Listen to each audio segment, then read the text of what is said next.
ଏହି ସମୟରେ ବାପାଜୀ ନଳ ରାଜା କହୁଛନ୍ତି ଦମୟନ୍ତୀ ଏ ସ୍ୱାମୀ ତମେ କଳେ ବନବାସର କଷ୍ଟର ଯନ୍ତ୍ରଣାକୁ ସହ୍ୟ କରିପାରିବ?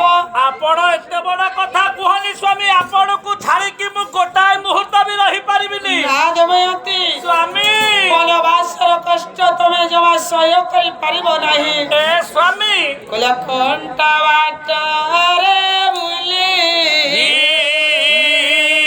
କଣ୍ଟା ବାଗୁଳି କଣ୍ଟା ବାଟରେ ବୁଲି କଣ୍ଟା ହୋଇବା ବୁଲି କଣ୍ଟାରେ ସୁଜତାନ ଯିବା କଣ୍ଟାରେ ସୁମତନ ଥିଲା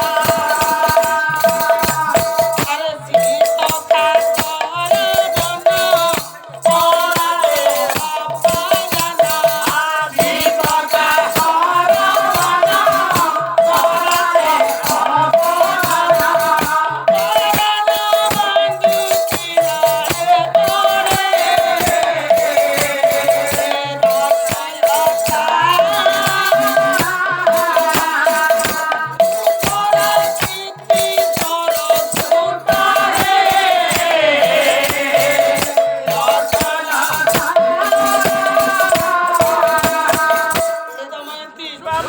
ବନବାସର କଷ୍ଟର ଯନ୍ତ୍ରଣାକୁ ତମେ ଜମା ସହ୍ୟ କରିପାରିବ ନାହିଁ। ଏ ସ୍ୱାମୀ କଣ୍ଟାର ଆଘାତକୁ ଜମା ସହ୍ୟ କରିପାରିବ ନାହିଁ।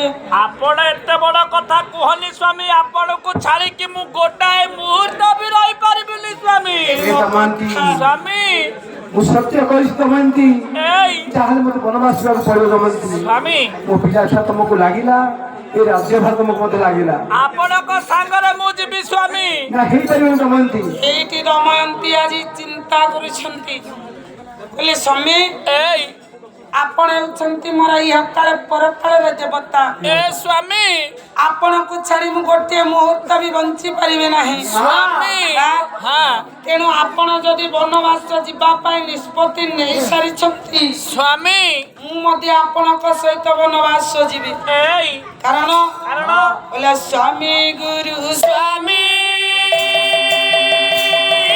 ପରମ ବାନ୍ଧବ ସ୍ୱାମୀ ସେବା ନାରୀ ଧର୍ମ ସ୍ୱାମୀ ସେବା ନାରୀ ଧର୍ମ